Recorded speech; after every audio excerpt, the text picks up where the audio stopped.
ಪ್ರಿಯ ವೀಕ್ಷಕರೇ, ಈ ಸಂದರ್ಶನದಲ್ಲಿ ಬೆಳಗಾವಿ ಜಿಲ್ಲೆಯ ಬೈಲಹೊಂಗಲ ಕ್ಷೇತ್ರದ ಹಾಲಿ ಶಾಸಕರು ಮತ್ತು 1995 ಇಸ್ವಿದಿಂದಲೇ ನಿರಂತರವಾಗಿ ಜನಸೇವೆಗಳನ್ನು ಮಾಡ್ತಾ ಬಂದಿರುವ ಹಾಲಿ ಬಿಜೆಪಿ ಜಿಲ್ಲಾ ಅಧ್ಯಕ್ಷರಾದಂತಹ ಶ್ರೀಮಾನ್ಯ ಡಾಕ್ಟರ್ ವಿಶ್ವನಾಥ್ ಐ ಪಾಟೀಲ್ನವರು ನಮ್ಮ ಉಪಸ್ಥಿತಿಯಲ್ಲಿದ್ದಾರೆ. ಇವರಿಗೆ ತಮ್ಮೆಲ್ಲರ ಪರವಾಗಿ ಹಾಗೂ ನಮ್ಮ national politicians in India dot com social media ಪರವಾಗಿ ಹಾರ್ದಿಕ ಸ್ವಾಗತ. ನಮಸ್ಕಾರ ಸರ್, ನಮ್ಮ ಮಾತುಗಳು ಪ್ರಾರಂಭಕ್ಕಿಂತ ಮುಂಚೆ ತಮ್ಮ ಒಂದು ಕಿರು ಪರಿಚಯ ನಮ್ಮ ವೀಕ್ಷಕರಿಗೆ. ನಾನು ಡಾಕ್ಟರ್ ವಿಶ್ವನಾಥ್ ಪಾಟೀಲ್ ಅಂಥೇಳಿ. ನಾನು ಜನಿಸಿದ್ದು ಬೈಲಹೊಂಗಲ ತಾಲೂಕಿನಲ್ಲಿ. ನಮ್ಮ ಊರು ಅರವಳ್ಳಿ ಅಂಥೇಳಿ, ನಮ್ಮ ಅರವಳ್ಳಿ ಗೌಡ್ರು ಅಂತ ನಾವು ಪ್ರಸಿದ್ಧಿ ಮೊದಲಿಂದ.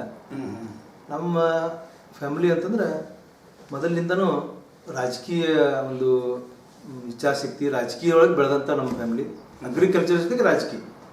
ಆಮೇಲೆ ನಮ್ಮ ತಂದೆ ಇರ್ಬೋದು, ನಮ್ಮ ಚಿಕ್ಕಪ್ಪ ಇರ್ಬೋದು, ನಮ್ಮ ದೊಡ್ಡ ಅಣ್ಣ ಒಬ್ಬರಿದ್ರು. ಅವರು ಇವರೆಲ್ಲರೂ ರಾಜಕೀಯೊಳಗೆ ಅನೇಕ ಸೇವೆಗಳನ್ನು ಈ ಭಾಗದಲ್ಲಿ, ಈ ಜಿಲ್ಲೆಯಲ್ಲಿ ಮಾಡಿದಂಥ ನಮ್ಮ ಮನೆತನ. ನಾನು ನಮ್ಮ ತಂದೆಗೆ, ನಾವು 6 ಜನ ಮಕ್ಕಳು, 2 ನಮ್ಮ ಅಕ್ಕಂದಿರು, ನಮ್ಮ ದೊಡ್ಡ ಅಣ್ಣ 3 ಜನ ಅಣ್ಣಂದಿರು, ನಾನೇ ಕಡೆಯವ. ಅಂದರೆ 6 ಜನ, ನಾನು 6ನೇ. ಅವಾಗ ನಂದು ಏನಾಯ್ತು, ನಾನು MBBS ಮಾಡಬೇಕಾದ್ರೆ ಬೆಳಗಾವಿಯಲ್ಲಿ ನಮ್ಮ ಚಿಕ್ಕಪ್ಪನ ಮನೆಯೊಳಗಿದ್ದು JNMC ಮೆಡಿಕಲ್ ಕಾಲೇಜ್ದಲ್ಲಿ ನಾನು MBBS ಪದವಿಯನ್ನು ಮುಗಿಸಿದೆ. ನಾನು ಮೊದಲು ಹಳ್ಳಿ ಒಳಗೇ ಕಲ್ತಾವ. ನಾನು ಅಂದರೆ ನಮ್ಮ ಬೆಳವಡಿ ಒಳಗೆ ಹೈಸ್ಕೂಲ್ ಮುಗಿಸಿ ಬೈಲಹೊಂಗಲದಲ್ಲಿ PUC, ಇಲ್ಲಿಂದ ಬೆಳಗಾವಿ JNMC ಒಳಗೆ ನಾನು MBBS ಪದವಿಯನ್ನು ಮುಗಿಸಿ ಆಮೇಲೆ ನನ್ನ ಹಳ್ಳಿ ಒಳಗೆ ನಾನು ಪ್ರಾಕ್ಟೀಸ್ ಮಾಡಬೇಕು ಅಂತೇಳಿ ಬೆಳವಡಿ ಒಳಗೆ 10 ವರ್ಷ ನಾನು ಪ್ರಾಕ್ಟೀಸ್ ಮಾಡಿದೆ. ಬೆಳವಡಿ ಮಲ್ಲಮ್ಮ ಬೆಳವಡಿ ಊರೊಳಗೆ ಅಲ್ಲಿ 10 ವರ್ಷ ನಾನು ಈ MBBS ಪ್ರಾಕ್ಟೀಸನ್ನು ಮಾಡ್ತಾ ಇದ್ದಾಗ ಏನಾಯ್ತು, ನಮ್ಮ ಚಿಕ್ಕಪ್ಪ ಅಂದರೆ PB ಪಾಟೀಲ್ ಅಂತೇಳಿ, ಅವರು ನಮ್ಮ ಇಡೀ ಬೆಳಗಾವಿ ಜಿಲ್ಲೆಗೆ ಕ್ರಿಮಿನಲ್ ಲಾಯರ್. ಅವರು ಭಾಳ ದೊಡ್ಡ ಹೆಸರಿದ್ದಂಥ ಒಬ್ಬ ಲಾಯರು. ಅವರು ಬೈಲಹೊಂಗಲ ಕ್ಷೇತ್ರ ಮತ್ತು ಕಿತ್ತೂರು ಕ್ಷೇತ್ರದ 2 ಸಲ ಅವರು ಶಾಸಕರಾಗಿ ಆರಿಸಿ ಬಂದಿದ್ದರು. ಅವರು ನಮ್ಮ ತಂದೆಯವರ ಒಂದು ಮಾರ್ಗದರ್ಶನ ಒಳಗೆ, ನಮ್ಮ ತಂದೆಯವರು ಯಾವಾಗ ಎಲೆಕ್ಷನ್ ನಿಲ್ತಿರಲಿಲ್ಲ. ಅವ್ರು ಯಾವಾಗಲೂ ಬೈಲಹೊಂಗಲ ಇಡೀ ಬೆಳಗಾವಿ ಜಿಲ್ಲೆ ಒಳಗೆ ಈಗೇನು ಕಿಂಗ್ ಮೇಕರ್ ಅಂತ ಹೇಳ್ತಾರೆ, ಆ ಟೈಪ್ ಅವರು ಬೇರೆದವ್ರು ಎಲೆಕ್ಷನ್ ಆರಿಸ್ತಿರುವಂಥ ವ್ಯಕ್ತಿತ್ವ ಇದ್ದಂಥ ವ್ಯಕ್ತಿಯವರು. ಅವರು ನಮ್ಮ ಚಿಕ್ಕಪ್ಪನಿಗೆ ಹೆಚ್ಚು ಅವರು ಅಂದರೆ ಎಜುಕೇಟೆಡ್ ಅದಾರ. ಅವರು ರಾಜಕೀಯ ಒಳಗಿರಲಿ, ಎಜುಕೇಟೆಡ್ ಜನ ಇರಲಿ, ಒಂದು ಒಳ್ಳೆಯ ಸೇವೆ ಮಾಡೋಕ್ಕೆ ಸಾಧ್ಯತೆ ಐತೆ ಅನ್ನುವಂಥ ಇದರಿಂದ ಅವ್ರನ್ನ MLA 2 ಸಲ ಮಾಡಿದಂಥ ವ್ಯಕ್ತಿ ಅವರು ನಮ್ಮ ತಂದೆ. ಅವರು 2 ಸಲ ಅಂತಂದ್ರೆ ಅವರು ಒಂದ್ಸಲ MP ಎಲೆಕ್ಷನ್ ನಿಂತು, ಇಲ್ಲಿ ಬೆಳಗಾವಿ ಜಿಲ್ಲೆ MP ಎಲೆಕ್ಷನ್ ನಿಂತಿದ್ರು, ಜನತಾ ಪಕ್ಷದ ನಿಂತಿದ್ರು. ಆವಾಗ ಸ್ವಲ್ಪ ಮಾರ್ಜಿನ್ದಿಂದ MP ಎಲೆಕ್ಷನ್ ಬಿದ್ದರು. ಆಮ್ಯಾಗ 1977 ಒಳಗೆ, 1978 ಒಳಗೆ ಅವ್ರು ಮತ್ತೆ MLA ಆಗಿ ಕಿತ್ತೂರು ಭಾಗದಿಂದ ಆರಿಸಿ ಬಂದರು ಜನತಾ ಪಕ್ಷದಿಂದ. ಅವ್ರಿಗೆ ಒಡನಾಡಿ ಇದ್ದಂಥ ಅಂದ್ರೆ ಬಹಳ ಅವ್ರ ಕ್ಲಾಸ್ಮೇಟ್. ಇವ್ರು ನಮ್ಮ JH ಪಾಟೀಲ್ ಮುಖ್ಯಮಂತ್ರಿ ಇದ್ರೆ ಅವ್ರ ಕ್ಲಾಸ್ಮೇಟ್ ಅವರು. ಹೀಗಾಗಿ ಅವರು ರಾಜಕೀಯ ಒಳಗೆ ಒಂದು ಒಳ್ಳೆಯ ಹೆಸರು ಇತ್ತು. ಅವ್ರದ್ದು ಇಡೀ ಜಿಲ್ಲೆ ಒಳಗೆ ಒಂದು ಒಳ್ಳೆಯ ವ್ಯಕ್ತಿತ್ವ ಇದ್ದಂಥ ವ್ಯಕ್ತಿ. ಅವರ ಮಾರ್ಗದರ್ಶನ, ಅವ್ರ ಪ್ರೇರಣೆ ಮತ್ತು ನಮ್ಮ ತಂದೆಯವ್ರ ಪ್ರೇರಣೆಯಿಂದ ನಾ ಇಲ್ಲಿ ಪ್ರಾಕ್ಟೀಸ್ ಮಾಡಬೇಕಾದ್ರೆ ನಮ್ಮ ಜನ ಎಲ್ಲ 1995 ಅಂತ ಏನು ಹೇಳಿದ್ವಿ, ನಮ್ಮ ಚಾಲೂ ಆಯ್ತು ಅಂತ ಹೇಳಿದ್ರು. ನಮ್ಮ ಸೋಷಿಯಲ್ ವರ್ಕ್ ಏನು ಚಾಲೂ ಆಯ್ತು. ಅಲ್ಲಿ ನಾ ಮೊದಲು ಒಂದು ಬ್ಯಾಂಕ್, ಈಶಪ್ರಭು ಒಂದು ಇದು ಬ್ಯಾಂಕ್, ಅದನ್ನು ಪ್ರಾರಂಭ ಮಾಡಿದೆ. ಮೊದಲು ಸಹಕಾರಿ ಬ್ಯಾಂಕ್, ಈಶಪ್ರಭು ಸಹಕಾರಿ ಬ್ಯಾಂಕ್ ಅಂತೇಳಿ ನಮ್ಮ ಅರವಳ್ಳಿಯಲ್ಲಿ. ಈಶಪ್ರಭು ಅಂದ್ರೆ ಬೆಳವಡಿ ರಾಜ, ಅವ್ರ ಹೆಸರಿನಿಂದ ಅರವಳ್ಳಿ ಒಳಗೆ ಒಂದು ಅದನ್ನು ಸಹಕಾರಿ ಬ್ಯಾಂಕನ್ನು ಸ್ಟಾರ್ಟ್ ಮಾಡಿ, ಅಲ್ಲಿಂದ ಸಣ್ಣ ಪ್ರಮಾಣದಲ್ಲಿ ಒಂದು ರಾಜಕೀಯ ಅನ್ನೋಕ್ಕಿಂತ ಈ ಸಮಾಜ ಕೋಆಪರೇಟಿವ್ ಮೂವ್ಮೆಂಟ್ ಒಳಗೆ ಅಲ್ಲಿಂದ ಎಜುಕೇಷನ್ ಸಂಸ್ಥೆ. ಆಮೇಲೆ ನಮ್ಮ ಚಿಕ್ಕಪ್ಪ ತೀರ್ಹೋದ್ರು. ಆಮೇಲೆ ನಮ್ಮ ದೊಡ್ಡ ಅಣ್ಣ ಇದ್ದರು, ಅವರು ಜಿಲ್ಲಾ ಪರಿಷತ್ ಸದಸ್ಯರಾಗಿ ಮತ್ತು ಇಲ್ಲಿ ಬೈಲಹೊಂಗಲ PLD ಬ್ಯಾಂಕ್ ಯಾವಾಗಲೂ ಅವ್ರು ಇರೋ ಮಟ್ಟ ಅವರ ಅಧ್ಯಕ್ಷರಿದ್ದರು. PLD ಬ್ಯಾಂಕ್ ಅಧ್ಯಕ್ಷರಾಗಿ ಆಮೇಲೆ ಅನೇಕ ಕೆಲಸಗಳನ್ನ ಅವರು ಮಾಡಿದರು. ಅವೆಲ್ಲ ಪ್ರೇರಣೆಯಿಂದ ಜನ ಆ್ಯಕ್ಚುಲಿ ಪ್ರಾಕ್ಟೀಸ್ ಮಾಡಿ, ಅಗ್ರಿಕಲ್ಚರ್ ಫ್ಯಾಮಿಲಿ ಮತ್ತು ನಮ್ಮದು ಅಗ್ರಿಕಲ್ಚರ್ ಫ್ಯಾಮಿಲಿ ಇರೋದು, ನಾನು ಅಗ್ರಿಕಲ್ಚರ್ ನೋಡ್ಕೊಂಡು ನಾನು ಪ್ರಾಕ್ಟೀಸ್ ಮಾಡ್ತಾಯಿದ್ದೆ. ನಮ್ಮ ಅಣ್ಣನೂ ತೀರ್ಕೊಂಡು ಹೋದ್ರು ಸ್ವಲ್ಪ ಅವರ ಹೆಲ್ತ್ ಪ್ರಾಬ್ಲಮ್ನಿಂದ. ನಮ್ಮ ಚಿಕ್ಕಪ್ಪ ತೀರ್ಹೋದ ಕೂಡಲೇ ಅವಾಗ ಜನ ಪ್ರೆಷರ್ ಮಾಡಕತ್ತಾರೆ, ಹಂಗಂದ್ರೆ ನೀವು ಪಾಲಿಟಿಕ್ಸ್ ಬರಬೇಕು, ನಿಮ್ಮ ಫ್ಯಾಮಿಲಿ ಪೊಲಿಟಿಕಲ್ ಫ್ಯಾಮಿಲಿ, ಅಸಲು ನೀವು ಪಾಲಿಟಿಕ್ಸ್ ಬರಬೇಕು ಅಂತ ಹೇಳಿ ಒತ್ತಾಯ ಮಾಡಿದಾಗ ನಾನು ವಿಚಾರ ಮಾಡಿದೆ. ಯಾಕಂದ್ರೆ ಬರೀ MBBS ಪ್ರಾಕ್ಟೀಸ್ ಮಾಡೋದ್ರಿಂದ ನಾನು ಇಲ್ಲಿ ನಮ್ಮ ಬೆಳವಡಿ ಅಥವಾ ಸುತ್ತಮುತ್ತಲ ಒಂದು 10-15 ಊರಿಗೆ ಜನಸೇವೆ ಮಾಡ್ಬೋದು. ಮತ್ತು ನಮ್ಮ ಫ್ಯಾಮಿಲಿ ಹಿಸ್ಟ್ರಿ ಇರೋದ್ರಿಂದ ಒಂದು ಒಳ್ಳೆಯ ಕೆಲಸ. ನಮ್ಮ ಫ್ಯಾಮಿಲಿ ಮೆಂಬರ್ಸ್ ಯಾರೂ ಈ ಪಾಲಿಟಿಕ್ಸ್ ಒಳಗೆ ಹೆಸರು ಕೆಡಿಸ್ಕೊಂಡಂಥ ವ್ಯಕ್ತಿ ಯಾರೂ ಇಲ್ಲ ಯಾವ ಮೊದಲಿಂದ. ಯಾಕಂದ್ರೆ ನೀವು ಪಾಲಿಟಿಕ್ಸ್ ಇದ್ದರೆ ಜನ ಬೈಯುವಂತ ನೋಡಿದ್ದೀನಿ. ಈಗ ಸದ್ಯ ಆದರೂ ಪಾಲಿಟಿಕ್ಸ್ ಅಂದ್ಕೂಡಲೇ ಭಾಳ ಜನರಿಗೆ ಒಂದು ಅಲರ್ಜಿ ಟೈಪ್ ಆಲ್ಮೋಸ್ಟ್ ಅಲ್ಲ ಅದೇ ದೂರ ಮಾಡಕ್ಕಂತ ನಾವು ಕೂಡ ಇವತ್ತು ಎಲ್ಲಾ ರಾಜಕಾರಣಿಗಳ ಹತ್ರ ಹೋಗಿ ಅವ್ರು ವೈಯಕ್ತಿಕವಾಗಿ ಮಾಡಿರೋದಂತಹ ಸಮಾಜ ಸೇವೆಗಳನ್ನು ಸಂಪೂರ್ಣವಾಗಿ ಪಬ್ಲಿಕ್ ಮುಖಾಂತರ ಬರ್ಲಿ ಅಂತ ಉದ್ದೇಶದಿಂದನೇ ಒಂದು ಪ್ಲಾಟ್ಫಾರ್ಮ್ ಪ್ರಾರಂಭಿಸಿರೋದು. ಬಹಳ ಒಳ್ಳೆ ಇದು ಬಹಳ ಅಲರ್ಜಿ ಇದೆ ನಮ್ಮ ಜನರಿಗೆ ಮಾತಾಡೋದು. ರಾಜಕೀಯ ಅಂದ್ಕೂಡಲೇ ಅಂದ್ರೆ ಅವ್ರು ಏನಪ್ಪ ಇವ್ರೇನೋ ಬದಮಾಯಿಸ್ತಾನ ಸತ್ಯ ಮಾತಾಡ್ತಾರೆ ಅಂತ ಹಿನ್ನೆಲೆಯಿಂದ ಬಂದಂತ ಫ್ಯಾಮಿಲಿ ಅಲ್ಲ ನಮ್ದು. ನಮ್ಮ ನಮ್ದು ಇಷ್ಟೆಲ್ಲ 2 ಸಲ ಅವರು ನಮ್ಮ ಚಿಕ್ಕಪ್ಪ ಅವ್ರ MLA ಇರ್ಬೋದು, ನಮ್ಮ ಬ್ರದರ್ ಅವ್ರ ZP ಇರ್ಬೋದು, ನಮ್ಮ ತಂದೆ ಈ ಬೈಲಹೊಂಗಲದೊಳಗೆ ಈ TAPCMS ಮೊದಲೇ ಸ್ಥಾಪನೆ ಮಾಡಿದಂಥ ವ್ಯಕ್ತಿ. ಮತ್ತು ಈ ಬೈಲಹೊಂಗಲ್ ಮಾರ್ಕೆಟ್ ಒಳಗೆ ಅದೆಲ್ಲ ಸಾಕಷ್ಟು ಡೆವಲಪ್ಮೆಂಟ್ ಮಾಡಿದಂಥ ವ್ಯಕ್ತಿ. ಅನೇಕ ಸಂಘ ಸಂಸ್ಥೆಗಳನ್ನ ತೆಗೆದಂಥ ವ್ಯಕ್ತಿ ನಮ್ಮ ತಂದೆಯವರಿದ್ರು. ಆ ಹಿನ್ನೆಲೆಯಿಂದ ನಾವು ಬಂದಿದ್ದರಿಂದ ನಮ್ಮಂದ್ರೆ ಸೋಷಿಯಲ್ ವರ್ಕ್ ಅಥವಾ ಜನರಿಗೆ ಒಂದು ಒಳ್ಳೇದು ಮಾಡ್ಬೇಕು ಅನ್ನೋಂಥ ಮನೋಭಾವನೆ ನಮ್ಮ ಮನೆಯೊಳಗೆ ನೋಡ್ಕೊಂಡು ಬಂದಿದ್ದು ನಾನು. ಆ ರೀತಿ ನನ್ನಲ್ಲಿ ಇತ್ತು, ನಮ್ಮ ರಕ್ತದೊಳಗೆ ಇತ್ತು ಜನರಿಗೆ ಒಂದು ಒಳ್ಳೇದು ಮಾಡೋ ಸುದ್ದಿ ಇದು. 2013ರಲ್ಲಿ ತಾವು ಈ ಸಲ ಶಾಸಕನಾಗಿ ತಾವು ಅಂದ್ರೆ ಒಂದು ಎಲೆಕ್ಷನ್ ಅಲ್ಲಿ ನಿಂತು ಒಳ್ಳೆ ಬಹುಮತದಿಂದ ಗೆದ್ದು ಮುಂದೆ ಬಂದಿರತಕ್ಕಂಥವ್ರು. ಇಂಥ ಸಂದರ್ಭದಲ್ಲಿ ಇದಕ್ಕಿಂತ ಮುಂಚೆನೂ ಯಾವುದಾದ್ರೂ ಶಾಸಕರಾಗಿರ್ಲಿ, ಒಂದು ರಾಜಕೀಯ ಜೀವನದಲ್ಲಿ ಜಿಲ್ಲಾ ಪಂಚಾಯತಿಗಾಗಿರ್ಲಿ, ಈ ತರ ಒಂದು ಪದವಿದಲ್ಲಿ ತಾವು ಯಾವುದಾದ್ರೂ ಸ್ಪರ್ಧಿಸಿ? ಇಲ್ಲ, ನಂದು ಅಂದ್ರೆ ಇಲ್ಲ. ಮೊದಲು ನಾನು ಫಸ್ಟ್ ಇದು 95ರಿಂದ ನಂದು ಈ ಈಶಪ್ರಭು ಕೋಆಪರೇಟಿವ್ ಬ್ಯಾಂಕ್ ತೆಗೆದೆ. ಆಮೇಲೆ ನಮ್ಮ ಚಿಕ್ಕಪ್ಪ ತೀರ್ಕೊಂಡ್ಮ್ಯಾಗ ನಮ್ಮ ಬೆಳವಡಿ ಒಳಗೆ ಒಂದು ಈಶಪ್ರಭು ಎಜುಕೇಷನ್ ಸೊಸೈಟಿ ಅಂತ ನಮ್ಮ ತಂದೆಯವರು ಊಟ ಹಾಕಿದ ಸಂಸ್ಥೆ, ಎಜುಕೇಷನ್ ಸಂಸ್ಥೆ. ಅದಕ್ಕೆ ನಾನು ಚೇರ್ಮನ್ ಆಗಿ ಆಯ್ಕೆ ಮಾಡಿದಿಲ್ಲ ಅಲ್ಲಿ ಜನ. ಅಲ್ಲಿಂದ ಬೈಲಹೊಂಗಲದೊಳಗೆ ಒಂದು ಎಜುಕೇಷನ್ ಸಂಸ್ಥೆ ಇದೆ, ಕಿತ್ತೂರು ಚೆನ್ನಮ್ಮ ಎಜುಕೇಷನ್ ಸಂಸ್ಥೆ ಅಂತೇಳಿ. ಆ ಕಿತ್ತೂರು ಚೆನ್ನಮ್ಮ ಎಜುಕೇಷನ್ ಸಂಸ್ಥೆಗೆ ನಾ ಡೈರೆಕ್ಟರ್ ಆದೆ, ಸೆಕ್ರೆಟರಿ ಆದೆ, ಆಮೇಲೆ ಚೇರ್ಮನ್ ಆಗಿ ಅಲ್ಲಿ ಆಯ್ಕೆ ಆದೆ. ಅಲ್ಲಿಂದ 2005 KLE ಸಂಸ್ಥೆ, ನಮ್ಮ ಇಡೀ ಭಾರತ ದೇಶದಲ್ಲಿ ಒಂದು ದೊಡ್ಡ ಸಂಸ್ಥೆ ನಮ್ಮ ಕರ್ನಾಟಕ ಲಿಂಗಾಯತ್ ಎಜುಕೇಷನ್ ಸಂಸ್ಥೆ KLE ಸಂಸ್ಥೆ, ಅದಕ್ಕೆ ಡೈರೆಕ್ಟರ್ ಆಗಿ ಆಯ್ಕೆ ಆದೆ. ಅದಕ್ಕೆ KLE ಸಂಸ್ಥೆಗೆ ನಮ್ಮ ಚಿಕ್ಕಪ್ಪನ ಡೈರೆಕ್ಟರ್ ಇದ್ರು ಮತ್ತು ಚೇರ್ಮನ್ ಇದ್ರು ಅವರು. ಆ ಒಂದು ಸಂಸ್ಥೆಗೆ ನಾನು 2005ರಲ್ಲಿ ಆಯ್ಕೆ ಆದೆ, ಅಂದ್ರೆ ಹೆಚ್ಚಿನ ಬಹುಮತದಿಂದ ಆಯ್ಕೆ ಆದೆ. ಆದ್ರೂ ಕೂಡ ಇದು ಹೊಸ ಪ್ರಾರಂಭ ನಿಮ್ದು 2013ರಲ್ಲಿ. ಇನ್ನೊಂದು ಬಹಳ ಸಂತೋಷ ಮತ್ತೆ ಆಶ್ಚರ್ಯದ ಸುದ್ದಿ ಅಂತಾನು ಹೇಳ್ಬಹುದು. ತಾವು MBBS ಮಾಡ್ಕೊಂಡು ಡಾಕ್ಟರೇಟ್ ಮಾಡ್ಕೊಂಡು ಆ ಪದವಿಯಲ್ಲಿ ಇರ್ತಕ್ಕಂಥವ್ರು ಒಂದು ಬಹಳ ಕಡಿಮೆ ಜನ ನಮ್ಮ ರಾಜ್ಯದಲ್ಲಿ ಇರ್ತಕ್ಕಂಥ ಶಾಸಕರಲ್ಲಿ ಬಹಳ ಕಡಿಮೆ ಪ್ರಮಾಣ ಆಗಿದ್ದಾರೆ. ಇಲ್ಲ ಅಂತಾನೂ ಅಲ್ಲ, ಜಾಸ್ತಿ ಜನ ಇದ್ದಾರೆ. 9 ಜನ MLA ನಾವೀಗ ಹೌದು ಡಾಕ್ಟರೇಟ್ ಆಗಿರ್ತಕ್ಕಂಥ. ಅದರಲ್ಲಿ ಮೊದಲನೇ ಭಾಗದಲ್ಲಿ ಇರ್ತಕ್ಕಂಥ ಡಾಕ್ಟರ್ ರಫೀಕ್ ಅಹಮದ್ ನಮ್ಮ ತುಮಕೂರು ಜಿಲ್ಲೆಯವರು ಆಗಿರ್ತಾರೆ, ಸಿಟಿಯಲ್ಲಿ ಆಗಿರ್ತಾರೆ. ಅಂಥದ್ರಲ್ಲಿ ತಾವು ಒಂದು ಈ ಪದವಿ ಸ್ಥಾನ ಪಡೆದ ಮೇಲೆ ತಮ್ಮ ಸಮಯವನ್ನು ಬಹಳ ಕಷ್ಟ ಇರುತ್ತೆ, ತಮ್ಮ ಅಮೂಲ್ಯವಾದ ಸಮಯವನ್ನು ತೆಗೆದು ಆದರೂ ಸಾಮಾನ್ಯ ಜನರಿಗಾಗಿ ತಾವು ಒಂದು ಮಾಡ್ತಾ ಇದ್ದೀರಿ. ಅಂದರೆ ನಮ್ಮ ನ್ಯಾಷನಲ್ ಪೊಲಿಟಿಕ್ಸ್ ಆ್ಯಕ್ಚುಲಿ ನಿಮಗೆ ಒಂದು ಸಲಾಮವನ್ನು ಮಾಡುತ್ತಾ ನಮ್ಮ ಮಾತುಗಳು ಪ್ರಾರಂಭಿಸ್ತಾ ಇದ್ದೀವಿ. ಇವತ್ತು ತಾವು MBBS ಆಗಿ ಡಾಕ್ಟರೇಟ್ ಮಾಡಿ ತಾವು ಆ ಪದವಿಯಲ್ಲೂ ನೋಡ್ಕೊಳ್ತಾನೆ ಆದರೂ ಸಮಾಜ ಸೇವೆಗಳಲ್ಲಿ ಮಾಡ್ತಾ ಇರೋದು ನಿಮಗೆ ತೊಂದರೆ ಆಗ್ತಾ ಇಲ್ಲ? ಇಲ್ಲ, ನಾ MBBS ಮಾಡಬೇಕಾದ್ರೆ ನನ್ನ ಪ್ರಾಕ್ಟೀಸ್ ಬೆಳವಡಿ ಹಳ್ಳಿ ಅಂತ ಇಲ್ಲ, ದೊಡ್ಡ ಊರು, 12,000 ಜನಸಂಖ್ಯೆ ಇದ್ದಂಥ ಹಳ್ಳಿ. ಆ ಪ್ರಾಕ್ಟೀಸ್ ಮಾಡಬೇಕಾದ್ರೆ ಜನರಿಗೆ ಅಂದ್ರೆ ಹೆಚ್ಚು ಕಡಿಮೆ ಫ್ರೀ ಟ್ರೀಟ್ಮೆಂಟ್ ಇದ್ದಂಗೆ ಇರ್ತಿದ್ದು ನಂದು. ಆ ರೀತಿ ಒಂದು ವಾತಾವರಣದಲ್ಲಿ ಅಂದ್ರೆ ನಾವು ಫ್ಯಾಮಿಲಿ ಯಾರೇ ಬರಲಿ ಬಂದವರಿಗೆ ಮಿನಿಮಮ್ ಒಂದು 10 ರೂಪಾಯಿ ತಗೋದಷ್ಟೇ. ಸುಮ್ಮ ಅವ್ರು ಬಂದು ಏನೂ ತಗೊಂಡಿಲ್ಲ, ಫ್ರೀ ನೋಡ್ಬೇಡ ಅಂತೇಳಿ ಅಷ್ಟು ಒಂದು ಅಂದ್ರೆ ಅವ್ರಿಗೆ ಒಂದು ಒಳ್ಳೆ ಇದನ್ನ ಕೊಡಬೇಕು. ನಂಗೆ ಜನರಿಗೆ ಒಂದು ಒಳ್ಳೇದು ಕಲ್ತಿದ್ದು, ಅದೊಂದು ಒಳ್ಳೇದಾಗಿ ಪ್ರೊಫೆಷನ್ ಕೂಡ ಆಸೆಗೋಸ್ಕರ ಎಲ್ಲ ಮಾಡ್ಕೊಂಡಿರೋದು ಅಂತ ಇದ್ರದ್ದು ಅರ್ಥ ಆಯ್ತು. ಸರಿ, 2013ನೇ ಚುನಾವಣೆಯಲ್ಲಿ ಗೆದ್ದಿ ಮುಂದೆ ಬಂದ ಮೇಲೆ ಒಳ್ಳೆ ಬಹುಮತದಿಂದ ನಮಗೆ ಬಂದಿರೋ ಪ್ರಕಾರ 40,000ಕ್ಕಿಂತ ಜಾಸ್ತಿ ನೀವು ತಾವು ಮುಂದೆ ಬಂದಿರತಕ್ಕಂಥವ್ರು. ಇಂಥ ಸಂದರ್ಭದಲ್ಲಿ ತಾವು ಗೆದ್ದು ಬಂದ ಮೇಲೆ 40,000ಕ್ಕಿಂತ ಜಾಸ್ತಿ ಜನ ನಿಮ್ಮನ್ನು ಒಂದು ಆಯ್ಕೆ ಮಾಡಿ ಮುಂದೆ ತಂದಿದ್ದಾರೆ ಅಂದರೆ ಆ ಜನರಿಗಾಗಿ ತಮ್ಮಿಂದನೂ ಸೇವೆಗಳನ್ನು ಸಲ್ಲಿಸೋದಂಥ ಒಂದು ಕರ್ತವ್ಯ ಅನ್ನೋದು ಆಗಿರುತ್ತೆ. ಇಂಥ ಸಂದರ್ಭದಲ್ಲಿ ತಾವು ಮಾಡಿದ ಅಭಿವೃದ್ಧಿ ಕೆಲಸ ಕಾರ್ಯಗಳನ್ನು ಏನೇನಾಗಿರುತ್ತೆ? ಇವತ್ತು ಬೈಲಹೊಂಗಲ ಕ್ಷೇತ್ರದೊಳಗೆ ಅನೇಕ ಕೆಲಸ ಕಾರ್ಯಗಳಾಗ್ಯಾವ. ಇಲ್ಲಾಂದ್ರೆ ಆ್ಯಕ್ಚುಲಿ ನಾನು MLA ಆಗೋಕ್ಕಿಂತ ಮೊದಲ ಒಂದಷ್ಟು ವಿಷನ್ ಇತ್ತು, ಇನ್ನೇನು ಮಾಡಬೇಕು ಈ ಕ್ಷೇತ್ರಕ್ಕೆ.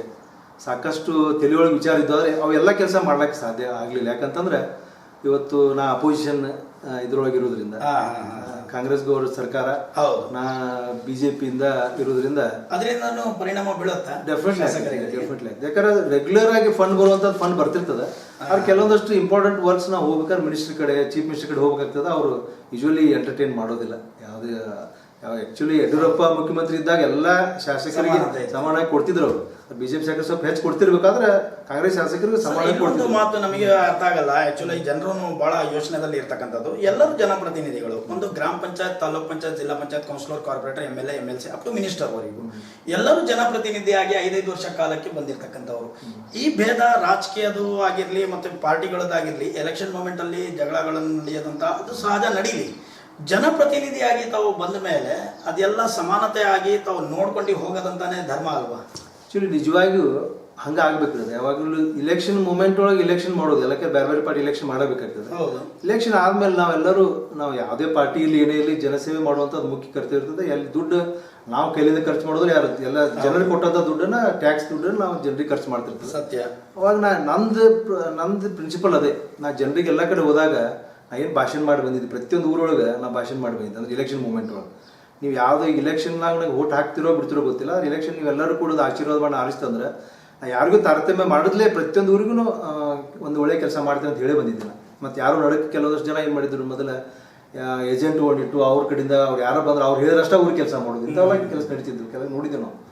ಅದೆಲ್ಲ ಬೇಡ, ನೇರವಾಗಿ ಯಾರೋ ಇದ್ರು ನನ್ನ ಕಡೆ ಯಾವ ಪಾರ್ಟಿ ಅವ್ರು ಇರಲಿ, ಏನೇ ಇರಲಿ ಬರ್ರಿ ಅಂತ ಹೇಳಿದಾಗ ಇಡೀ ಯಾವುದೇ BJP ಇರ್ಬೋದು, ಕಾಂಗ್ರೆಸ್ ಇರ್ಬೋದು, JDS ಇರ್ಬೋದು, ಎಲ್ಲ ಪಾರ್ಟಿ ಜನ ನನ್ನ ಕಡೆ ಬಂದು ಕೆಲಸ ಮಾಡಿಸ್ಕೊಂಡು ಹೋಗುವಂಥದ್ದು ನೀವು ನೋಡ್ಬೋದು. ಎಲ್ಲ ಪಾರ್ಟಿಯವ್ರು ಬರ್ತಾರೆ ನನ್ನ ಕಡೆ. ನಾವು ಯಾರು ಮತ್ತೆ ಇಲ್ಲ, ಬೆಳಗ್ಗೆನೆ ನಾವು ಬಂದಿರೋದಂತ ಮತ್ತೆ ನೆನ್ನೆನು ಬಂದು ನೋಡಿ ಇರ್ತಕ್ಕಂಥದ್ದು ಎಲ್ಲ ಧರ್ಮಗಳು ಇರ್ತಕ್ಕಂಥ ಸ್ವಾಮೀಜಿಯನ್ನು ನೋಡಿದೀವಿ ನಾವು. ಇವತ್ತು ಮುಲ್ಲಾಗಳನ್ನು ಬೆಳಗ್ಗೆನೆ ಜಾವ ನಾವು ಬಂದಾಗ ಮುಲ್ಲಾಗಳನ್ನು ಬಂದು ಒಂದು ಆತ್ಮೀಯ ವಿಶ್ವಾಸದಿಂದ, ಅದು ಒಂದು ಪ್ರೇರಣೆ. ಯಾಕಂದ್ರೆ ಸ್ಪೆಷಲಿ ಒಂದು ಪಕ್ಷದ ಬಗ್ಗೆ ಮಾಹಿತಿಗಳನ್ನೇ ತಪ್ಪಾಗಿ ಹೊರಟಿದೆ ಮಾರ್ಕೆಟ್ ಅಲ್ಲಿ ಇವತ್ತು. ಅಂತ ಸಂದರ್ಭದಲ್ಲಿ ಇವತ್ತು ನಿಮ್ಮನೆ ಮುಂದೆ ನೋಡಿದ್ರೆ ನಾವು ಎಲ್ಲರೂ ಇದ್ದಾರೆ. ಇನ್ನೊಂದು ವಿಚಾರ, ತಮ್ಮ ಒಂದು ಅಡ್ರೆಸ್ಗಳನ್ನು ಕೇಳಬೇಕಾದ್ರೆ ನಮಗೆ ಒಂದು ಅಡ್ರೆಸ್ ಹೇಳೋಕ್ಕಿಂತ ಮುಂಚೆ ಕೆಲ ಹಿರಿಯ ನಾಯಕರು ಹೇಳಿದ್ರು, ಆಕ್ಚುಲಿ ಈಗ ಶಾಸಕರು ಆಗಿದ್ದಾರೆ, ಬಟ್ ಆದ್ರೂ ಕೂಡ ಅವರ ಅಂಕಲ್ ಅಂದ್ರೆ ಅವರು ಚಿಕ್ಕಪ್ಪ ಆಗಿರ್ಲಿ, ಅವರು ಅಪ್ಪಾಜಿ ಅವ್ರ ಕಾಲದಲ್ಲೂ ರಾಜಕೀಯದಲ್ಲಿ ಇಲ್ಲ ಅಂದ್ರೂ ಸಮಾಜ ಸೇವೆಗಳಲ್ಲಿ ಯಾರೇ ಅವರು ಕಷ್ಟ ಸುಖಗಳನ್ನು ತಗೊಂಡು ಅವ್ರ ಮನೆ ಬಾಗಿಲಿಗೆ ಹೋದ್ರೆ ಯಾರೋ ಅವರು ಹಂಗೆ ಕಳಿಸ್ಲಿಲ್ಲ ಅನ್ನೋದನ್ನ ಒಂದು ಮಾತು ಬಂದಿತ್ತು. 100% ಇದು ಈ ಪ್ರಕಾರ ಬಂದಿತ್ತು. ಈ ವಿಚಾರತ್ವಾಗಿ ತಮ್ಮ ಹತ್ರನೂ ಒಂದು ಕೇಳೋಣ. ಅದೇ ತರ ತಾವು ಕೂಡ ಅದೇ ತರ ನಡೆಸ್ತಾ ಇದ್ದೀರಾ ತಮ್ಮ ತಂದೆ ತಾಯಿಯವರ ಮಾರ್ಗದರ್ಶನದಲ್ಲಿ? ಅದೇ 2013 MLA ಆಗೋಕ್ಕಿಂತ ಮೊದಲು ಅನೇಕ ನಮ್ದು ಟೂರ್ನಾಮೆಂಟ್ಗಳು ಏನು ಮಾಡಿದಿರ್ಬೋದು. ಪ್ರತಿಯೊಂದು ನಮ್ಮ ಕಾನ್ಸ್ಟಿಟ್ಯೂನ್ಸಿ ಒಳಗೆ ಯುವಕರ ಪಡೆ ನನ್ನ ಕಡೆ ಬರ್ತಿತ್ತು. MLA ಬೇರೆದವ್ರು ಇದ್ರು ಸಹ ನನ್ನ ಕಡೆ ಹೆಚ್ಚು ಜನ ಬಂದು ಎಲ್ಲ ಟೂರ್ನಾಮೆಂಟ್ ಇರ್ಬೋದು, ಮತ್ತು ಕ್ವಿಜ್ ಕಾಂಪಿಟೇಷನ್ ಇರ್ಬೋದು, ಈ ಜಾತ್ರೆ ಮಹೋತ್ಸವ ಇರ್ಬೋದು, ಮತ್ತೇನೋ ಒಂದು ಫಂಕ್ಷನ್ ಮಾಡಿ ಎಲ್ಲಕ್ಕೂ ನಾವು ಸಹಾಯ ಮಾಡುವಂಥದ್ದು ನಾವು ಮೊದಲಿಂದ ಮಾಡ್ಕೊತ ಬಂದ್ವಿ. ನಾವು MLA ಆಗ್ಬೇಕಂತಲ್ಲ, ಜನರಿಗೆ ಒಂದು ಮೊದಲಿಂದ ನಮ್ಮ ಫ್ಯಾಮಿಲಿ ಇದೆ ಹಿಸ್ಟ್ರಿ. ನಾವು ಜನ ನಮ್ಮ ಕಡೆ ಬಂದ್ರೆ ನಾವು ಕೂಡ ಖಾಲಿ ಕೈ ಕಳಿಸಲ್ಲ. ಎಂದೂ ಇಲ್ಲ. ಅವ್ರು ಏನ್ ಯೋಚನೆಗಳನ್ನು ಬಂದ್ರು ಕೂಡ ತಮ್ಮಿಂದ ಒಂದು ಸಹಾಯಗಳನ್ನು ಮಾಡ್ತಾರೆ. ಎಷ್ಟು ಸಾಧ್ಯತೆ ನಮ್ಮ ಕಡೆ ಸಹಾಯ. ಸರಿ, ಈಗ ಮತ್ತೆ ಕೆಲಸದ ಕಾರ್ಯಗಳ ಬಗ್ಗೆ ಬರ್ತಾ ಇದ್ದೀನಿ. 2013ನೇ ಚುನಾವಣೆಯಲ್ಲಿ ತಾವೇ ಹೇಳಿರೋ ಪ್ರಕಾರ ಸರ್ಕಾರ, ರಾಜ್ಯ ಸರ್ಕಾರ ಬೇರೆ ಇರೋದ್ರಿಂದ ತಾವು ಒಂದು ಅನ್ಕೊಂಡಿರೋ ಪ್ರಕಾರ ಕೆಲಸ ಕಾರ್ಯಗಳನ್ನು ಮಾಡೋಕ್ಕಾಗಿಲ್ಲ. ಆದ್ರೂ ಕೂಡ ಮಾಡಿರೋದಂತಹ ಒಂದು 4 ವರ್ಷ ಕಾಲ ಅವಕಾಶ ಮುಗಿದು ಹೋಗಿದೆ. ಈಗ ಇರ್ತಕ್ಕಂಥ ಯಾವಾಗ ಎಲೆಕ್ಷನ್ ಆಗುತ್ತೆ ಅನ್ನೋದನ್ನೇ ಯಾರಿಗೂ ಗೊತ್ತಿಲ್ಲದಂಗೆ ಆಗಿದೆ. ಈಗ 1 ವರ್ಷ ಕಾಲಾವಕಾಶ ಒಂದು ಹತ್ತತ್ರದಲ್ಲಿದೆ. ಎಲೆಕ್ಷನ್ 2018 ಬರೋ ಚುನಾವಣೆಯಲ್ಲಿ ಆಗಬಹುದು ಅನ್ನೋದನ್ನ ಒಂದು ವ್ಯಕ್ತಪಡಿಸಿದ್ದಾರೆ. ಸರಿ, ಇಂಥ ಅವಧಿಯಲ್ಲಿ 4 ವರ್ಷ ಕಾಲ ಅವಧಿಯಲ್ಲಿ ತಾವು ಮಾಡಿರೋದಂಥ ಏನೇನು ಕಷ್ಟಗಳನ್ನು ಮತ್ತು ಕೆಲಸ ಕಾರ್ಯಗಳನ್ನು ಆಗಿರುತ್ತೆ ನಮ್ಮ ವಿಷಯ? ನಾನು ಮೊದಲು ಅಂದ್ರೆ ಇಲೆಕ್ಷನ್ ಹೋದಾಗ ಜನರಿಗೆ ಒಂದು ಮಾತೇನು ಕೊಟ್ಟಿದ್ದೆ. ಇಲ್ಲಿ ಏನು ಬೈಲಂಗಳದೊಳಗೆ ಕಿತ್ತೂರು ಚೆನ್ನಮ್ಮ ಅಜ್ಜಿಯವರ ಒಂದು ಮೂರ್ತಿ ಇತ್ತು. ಆ ಮೂರ್ತಿಯನ್ನ ಈ ಸರ್ಕಲ್ ನೀವು ಬರ್ಬೇಕಾದ್ರೆ ನೋಡಿರ್ಬೇಕು. ಸರ್ಕಲ್ ಆ ಮೂರ್ತಿ ಒಂದು 10 ವರ್ಷದಿಂದ APMC ಒಂದು ಗೋಡೌನ್ ಕೂತಿತ್ತು. 10 ವರ್ಷದ ಆ ಮೂರ್ತಿನ ಕುಡಿಸಿರ್ಲಿಲ್ಲ. ಒಂದೇನೋ ಸಣ್ಣ ಪುಟ್ಟ ಜಗಳದಿಂದ ಕೆಲವೊಂದಷ್ಟು ಜನರಿಂದ ಅದು ಮುನ್ಸಿಪಾಲ್ಟಿ ಅವ್ರಿಗೆ, ಶಾಸಕರಿಗೆ, ಮತ್ತೆ ಯಾರಿಗೂ ಜಗಳ ಬಂದು ಆ ಮೂರ್ತಿ ಹಾಗೆ ಕೂತಿತ್ತು. ಅದನ್ನ ಜನರದೊಂದು ಬೇಡಿಕೆ ಇದ್ದ, ಸರ್ಕಲ್ದೊಳಗೆ ಆ ಮೂರ್ತಿ ಕೊಡಬೇಕು ಅನ್ನೋಂಥದ್ದು. ಅದೇನೋ ಅವ್ರವ್ರ ವೈಯಕ್ತಿಕ ಪ್ರಾಬ್ಲಮಿಂದ ಉಳಿದ್ಬಿಟ್ಟಿತ್ತು. ಅದಕ್ಕೆ ನಾವು ಫಸ್ಟ್ ಆಶ್ವಾಸನೆ ಜನರಿಗೆ ಕೊಟ್ಟದ್ದು ಅದನ್ನು ಈಡೇರಿಸಿದಂಥದ್ದು ಒಂದು ಒಳ್ಳೆಯ ಕೆಲಸ. ಅಂದರೆ ಅದು ಈಗಾಗಲೇ ಸರ್ಕಲ್ ಡೆವಲಪ್ ಆಗಿದೆ. ಅದು ಕಿತ್ತೂರು ಚೆನ್ನಮ್ಮ ಪ್ರಾಧಿಕಾರದೊಳಗೆ ಅದಕ್ಕೊಂದು 50 ಲಕ್ಷ ರೂಪಾಯಿ ದುಡ್ಡು ಹಾಕಿ ಅದನ್ನು ಡೆವಲಪ್ ಮಾಡಿ ಅಲ್ಲಿ ಮೂರ್ತಿಯನ್ನು ಕೂಡಿಸಿದ್ದು. ಈಗ ರೀಸೆಂಟ್ಲಿ ಅದನ್ನು ಉದ್ಘಾಟನೆಯನ್ನು ಮಾಡುವಂಥ ಕೆಲಸ ಮಾಡ್ತೀವಿ. ಅದರದ್ದು ಜೊತೆಗೆ ನೀರಾವರಿ ಯೋಜನೆಗಳನ್ನು ಭಾಳ ನಾನು ತಿಳಿಯೊಳಗಿದ್ದು. ಕೆಲವೊಂದಷ್ಟು ಈ ಮುರುಗೋಡು ಮತ್ತು ಚಚಡಿ ಏತ್ ನೀರಾವರಿ ಅದು ಭಾಳ ದಿವಸ ಸ್ಯಾಂಕ್ಷನ್ ಆಗಿ ಹಂಗೆ ಪೆಂಡಿಂಗ್ ಇದ್ದರು. ಅದನ್ನು ಭಾಳ ಜನ ಹೇಳ್ತಾರೆ, ನಾ ಸ್ಯಾಂಕ್ಷನ್ ಮಾಡಿದ್ನಿ, ನಾ ಅದನ್ನು ಇದನ್ನು ಮಾಡಿದ್ನಿ ಅಂತ ಎಲ್ಲರೂ ಮೊದಲಿನ ಶಾಸಕ ಎಲ್ಲರೂ ಹೇಳ್ಕೊಂಡು ಬಂದರು. ಆದ್ರೆ ಎಲ್ಲ ಸರ್ಕಾರಗಳು ಇದ್ದು, BJPನೂ ಇತ್ತು, ಕಾಂಗ್ರೆಸ್ ಇತ್ತು, ಅದು ಯಾರು ಅದನ್ನು ಸ್ಯಾಂಕ್ಷನ್ ಆಗಿ ಎಲ್ಲ ಆಗಿದ್ದ ಕರೆ ಅದ್ರ ಕೆಲಸ ಚಾಲೂ ಮಾಡಿ ದುಡ್ಡು ಬಂದಿರಲಿಲ್ಲ ಅದಕ್ಕೆ. ಅದನ್ನು ನಾನು MB ಪಾಟೀಲ್ ಅವ್ರಿಗೆ ಹೋಗಿ ಕೂತು ಅವ್ರ ಮನವಿಯನ್ನು ಕೊಟ್ಟು ಹೌಸ್ ಒಳಗೆ ಕ್ವಶನ್ ಹಾಕಿ ಅನೇಕ ಸಲ ಪ್ರಶ್ನೆ ಮಾಡಿ ಒಂದು 10 ಸಲ ಮಾಡಿದಾಗ ಅದು ಈಗ ಹೋದ ವರ್ಷ ಅದನ್ನು ಉದ್ಘಾಟನೆ ಮಾಡಿ ಅಂದ್ರೆ ಅಡಿಗಲ್ ಹಾಕಿ ಈಗ ಚಾಲೂ ಮಾಡುವಂಥ ನೀರಾವರಿ ಯೋಜನೆ. 6,000 ಎಕರೆ ನೀರಾವರಿ ನೀರಾಗುವಂಥ ಒಂದು 2 ಏತ್ ನೀರಾವರಿ. ಮುರುಗೋಡು ಮತ್ತು ಚಚಡಿ ಈಗಾಗಲೇ ಎರಡೂ ಕೆಲಸ ಪ್ರಾರಂಭ ಆಗಿವೆ. ಅದಕ್ಕೆ ಈಗ ಆಲ್ರೆಡಿ ಮುಗಿದಿಲ್ಲ, 50% ಕೆಲಸ ಮುಗಿತಾ ಇದೆ. ಎಷ್ಟು ಒಳಗೆ ಅದು ಮುಗಿಸಬಹುದು ತಮ್ಮ ಒಂದು ಅನಿಸಿಕೆ ಪ್ರಕಾರ? ಇನ್ನೂ ಒಂದು ವರ್ಷ ಹೋಗ್ಬೋದು ಅಂತ ಅನ್ಸುತ್ತೆ. ಇನ್ನೊಂದು ವರ್ಷದಾಗ ಸರಿ, ತೊಂದರೆ ಇಲ್ಲ. ಯಾಕಂದ್ರೆ ತಮ್ಮ ಅವಧಿಯಲ್ಲೇ ಏನಾರ ಆಗ್ಬಿಡ್ತು ಅಂತ ಸಂತೋಷ ಸುದ್ದಿ ಇದು. ಆದ್ಮೇಲೆ ಅದ್ರ ದಾಖಲೆಗಳನ್ನು ನಮಗೆ ತಲುಪಿಸಿದ್ರೆ ನಾವು ಕೂಡ ಜನಸಾಮಾನ್ಯವಾಗಿ ನಾವು ತೋರಿಸ್ತಾ ಇರ್ತಕ್ಕಂಥದ್ದು. ಸರಿ, CC ರಸ್ತೆಗಳನ್ನಾಗಿರ್ಲಿ, ಟಾರ್ ರೋಡ್ಗಳನ್ನಾಗಿರ್ಲಿ, ಹೇಳ್ತೇನೆ. ಈಗ ಅದು ನೀರಾವರಿ ಯೋಜನೆ ಅದು. ಮತ್ತೆ ಇನ್ನೊಂದು ಬಹಳ ಮಹತ್ವಾಕಾಂಕ್ಷೆ ನಂದು ಇದ್ದಿದ್ದು ಈ ಕೆರೆಗಳನ್ನು ತುಂಬಿಸುವಂತ ಒಂದು ಬಹಳ ಯೋಜನೆ. ಅದನ್ನ ಮಾಡೋ ಅಂದ್ರೆ ಕೆರೆ ತುಂಬಿಸಿದ್ರೆ ನೀರಿನ ಪ್ರಾಬ್ಲಮ್ ಇರೋದು, ಅಂದ್ರೆ ಕುಡಿ ನೀರಿನ ಪ್ರಾಬ್ಲಮ್ ಇರೋದಿಲ್ಲ. ಮತ್ತೆ ರೈತರಿಗೆ ಒಂದು ಎಕ್ಸಾಂಪಲ್ ಕೊಡ್ಬೇಕಾದ್ರೆ ನಮ್ಮ ಬೆಳವಡಿ ಅಂತಲ್ಲಿ ಸಿದ್ಧ ಸಮುದ್ರ ಅಂತ ಒಂದು ಊರು ಐತಲ್ಲಿ, ಭಾಳ ಹಳೆ ಕೆರೆ. ಆ ಸಿದ್ಧ ಸಮುದ್ರ ಕೆರೆ ತುಂಬಿತಂದ್ರೆ 3,000 ನೀರಾವರಿ ಆಗ್ತದ್ರಿ. ಅಂತ ಒಂದು ಒಳ್ಳೆ ಕೆರೆ ಅಂತ. ಅದನ್ನ ಹೊಳೆಯಿಂದ ಅಂದ್ರೆ ಮಳೆಗಾಲದೊಳಗೆ ತುಂಬಿಸುವಂತ ಒಂದು ಯೋಜನೆ ಮಾಡ್ಬೇಕಂತ ಹೇಳಿ ಭಾಳ ಸಲ ಮನವಿಯನ್ನು ಕೊಟ್ಟರು. ಈ ಸರ್ಕಾರಕ್ಕೆ ಮನವಿ ಇದಾಗಿಲ್ಲ. ಅದೇನು ಭಾಳ ಎಲ್ರಿ, ನನಗೆ ಬರೀ ಒಂದು 15 ಕೋಟಿ ರೂಪಾಯಿದ್ದು ಒಂದು ಯೋಜನೆ ಅದು. 15 ಕೋಟಿ ರೂಪಾಯಿ ಇನ್ನೂ ಮಟ್ಟ ಸ್ಯಾಂಕ್ಷನ್ ಆಗಿಲ್ಲ. ಈಗಿನ ಒಂದು 25 ಕೆರೆ ನಾನು ಇಷ್ಟು ಕೊಟ್ಟಿದ್ದೆ, ಅದ್ರೊಳಗೆ ಒಂದು 10-15 ಕೆರೆ ತುಂಬಿಸುವಂತ ಯೋಜನೆ ಮಾಡ್ತೀವಿ ಅಂತ ಸರ್ಕಾರದವರು ಮಾತು ಕೊಟ್ಟಿದ್ದಾರೆ. ಅದು ನೋಡ್ಬೇಕು ಯಾವಾಗ ಆಗ್ತಿತ್ತೋ ಗೊತ್ತಿಲ್ಲ. ಆದ್ರೆ ಅದನ್ನು ಪ್ರೆಷರ್ ಮಾಡ್ಕೊಂತ. ಸರ್, ಇನ್ನೊಂದು ವಿಚಾರ ನನಗೆ ಬಹಳ ಇದು ನೀರಿನ ವಿಚಾರ ಬಂದಾಗ ಕೆರೆ ತುಂಬೋದಂತ ನೆಸಿಟಿ ನಿಮ್ಮ ಕ್ಷೇತ್ರದಲ್ಲಿ ಎಲ್ಲ ಬಂದಿದೆ ಅಂದ್ರೆ ಆಕ್ಚುಲಿ ನಮಗೆ ದುಃಖದಾಗದಂತಹ ಇಲ್ಲಿ ಕರ್ನಾಟಕದಲ್ಲೇ ಇಷ್ಟಕ್ಕೊಂದು ಹರಿತಾ ಇರೋದಂತಹ ನದಿಗಳು ಈ ಜಿಲ್ಲೆದಲ್ಲೇ, ಆದ್ರೂ ಕೂಡ ನೀರಿನ ಕೊರತೆ ಯಾಕಿದೆ ಇಲ್ಲಿ, ಏನಾಗಿದೆ ಇಲ್ಲಿ? ಇಲ್ಲ, ಮಳೆ ಕಡಿಮೆ ಆಗಿದಲ್ಲ. ಆಕ್ಚುಲಿ ಏನೈತಂದ್ರೆ ಮೊದಲು ಇದೆಲ್ಲ ನಾವು ಬೆಳಗಾವಿ ಇಲ್ಲಿಂದ ನಾವು ಕಿತ್ತೂರಿಂದ ಈ ಕಡೆ ಹೋಗ್ಬೇಕಾದ್ರೆ ಮಲೆನಾಡು ಬರ್ತದೆ. ಹೌದು, ನಾವು ಮಿಡ್ಲ್ ಒಳಗೆ ಬರ್ತದೆ, ಗಡಿನಾಡು ಕಡೆ ಎಲ್ಲ ಬೆಳಗಲ್ ಅಂತೀವಿ. ಇದು ನಮ್ಗೆ ಯಾವಾಗೂ ಮಳೆ ಕೊರತೆ ಇರಲಿಲ್ಲ. ಈ ಒಂದು 10 ವರ್ಷದಿಂದ ಬಹಳ ಮಳೆ ಕೊರತೆ ಇರೋದ್ರಿಂದ ಆಲ್ಮೋಸ್ಟ್ ಎಲ್ಲ ಕಡೆ ಬರಗಾಲ ಇದೆ. ಇಲ್ಲಿ ಸವದತ್ತಿ ತಾಲೂಕಂದ್ರೂ ಮ್ಯಾಕ್ಸಿಮಮ್ ಬರಗಾಲ, 4-5 ವರ್ಷದಲ್ಲಿ ಮಳೆ ಇಲ್ಲ. ನಮ್ಮ ಬೈಲಹೊಂಗಲ ತಾಲೂಕು ಆಕ್ಚುಲಿ ಹೋದ ವರ್ಷ ಎಲ್ಲ ಒಂದು ಒಳ್ಳೆ ಮಳೆ ಆಗಿತ್ತು. ಈ ವರ್ಷ ಅಂತೂ ಪೂರ್ತಿ ಬರಗಾಲ. ಇಂಥ ಪರಿಸ್ಥಿತಿ ಒಳಗೆ ಎಲ್ಲ ನೀರು ಬತ್ತಿ ಹೋಗ್ತಾವಲ್ಲ, ಬೋರ್ವೆಲ್ಗಳು ಬತ್ತಿ ಹೋಗೋದ್ರಿಂದ ಈ ಕೆರೆ ತುಂಬಿಸಿದ್ರೆ ಅಟ್ಲೀಸ್ಟ್ ಬೋರ್ವೆಲ್ ಚಾರ್ಜ್ ಆಗ್ತಾವೆ. ಮತ್ತು ನೀರಾವರಿ ಚಲೋ ಆಗ್ತದೆ, ಕುಡಿ ನೀರಿನ ಪ್ರಾಬ್ಲಮ್ ಇರೋದಿಲ್ಲ ಅನ್ನೋ ಸಲುವಾಗಿ ಅವೆಲ್ಲ ಕೆರೆ ತುಂಬುವ ಯೋಜನೆಗಳನ್ನ ಅದನ್ನೊಂದು ಯೋಜನೆ ಮಾಡಿದ್ದೆ. ಆಮೇಲೆ ಈಗ ರೋಡ್ಗಳಂತೂ ಆಲ್ಮೋಸ್ಟ್ PWD ರೋಡ್ ಇರ್ಬೋದು, ಜಿಲ್ಲಾ ಪಂಚಾಯತಿ ರೋಡ್ ಇರ್ಬೋದು. PWD ರೋಡ್ ಅಂತೂ ಆಲ್ಮೋಸ್ಟ್ ಎಲ್ಲ ಕಡೆ ಒಂದು ಒಳ್ಳೆ ರೀತಿಯಿಂದ ಮಾಡಿದ್ರು, ಎಲ್ಲೂ ಪ್ರಾಬ್ಲಮ್ ಇಲ್ಲ. ಜಿಲ್ಲಾ ಪಂಚಾಯತಿ ರೋಡ್ ಹೆಚ್ಚಿರೋದ್ರಿಂದ ಅಲ್ಲಿ ಅನುದಾನ ಕಡಿಮೆ ಜಿಲ್ಲಾ ಪಂಚಾಯತ್ ರೋಡ್. ಹಿಂಗಾಗಿ ಆ ರೋಡ್ಗಳನ್ನ ಸ್ವಲ್ಪ ಇನ್ನೂ ನಮಗೆ ನಿರೀಕ್ಷೆ ಮಟ್ಟಕ್ಕೆ ಮಾರ್ಲಿಕ್ಕೆ ಆಗಿಲ್ಲ. ಆಮೇಲೆ ಹೊಲದ ರೋಡ್ಗಳು, ಮ್ಯಾಕ್ಸಿಮಮ್ ಹೊಲದ ರೋಡ್ಗಳು ನಾ ಮಾಡಿದ್ದೀನಿ. ಪ್ರತಿಯೊಂದು ಊರೊಳಗೆ ಅಟ್ಲೀಸ್ಟ್ ಒಂದು 2 ಹೊಲಕ್ಕೆ ಹೋಗುವಂತ ರೋಡ್ಗಳನ್ನ ಈಗಾಗಲೇ ನಾವು ಮಾಡಿಕೊಟ್ಟಿದ್ವಿ. ಅನುಕೂಲತೆ ಬೇಕಾಗಿದೆ. ಯಾಕಂದ್ರೆ ಅವರು ರೈತರ ಎಲ್ಲ ಸಣ್ಣ ಹೆಣ್ಮಕ್ಳೂ ಆಗಿರ್ತಾರೆ, ಸಣ್ಣ ಮಕ್ಕಳು ಆಗಿರ್ತಾರೆ. ಅಲ್ಲಿಂದ ತುಂಬಾ ಸಂತೋಷ. ಮತ್ತು CC ರಸ್ತೆಗಳನ್ನಂತರೂ ಆಲ್ಮೋಸ್ಟ್ ಎಲ್ಲ ಊರೊಳಗೆ ಮೊದಲ ಕೆಲವೊಂದಷ್ಟು BJP ಸರ್ಕಾರ ಮುಖ್ಯಮಂತ್ರಿ ನಮ್ಮ ಯಡಿಯೂರಪ್ಪನವ್ರು ಇದ್ದಾಗ ಈ ಸುವರ್ಣ ಗ್ರಾಮ ಯೋಜನೆ ಅನ್ನುವಂಥ ಒಂದು ಯೋಜನೆ ತಂದು ಭಾಳ ಒಳ್ಳೆಯ ರೀತಿಯಿಂದ ಮೊದಲೆಲ್ಲ ಆಗಿದ್ದು. ಕೆಲವೊಂದಷ್ಟು ಊರೊಳಗೆ ಸುವರ್ಣ ಗ್ರಾಮ ಯೋಜನೆ ಒಳಗೆಲ್ಲ CC ರೋಡ್ ಆಗಿದ್ದು.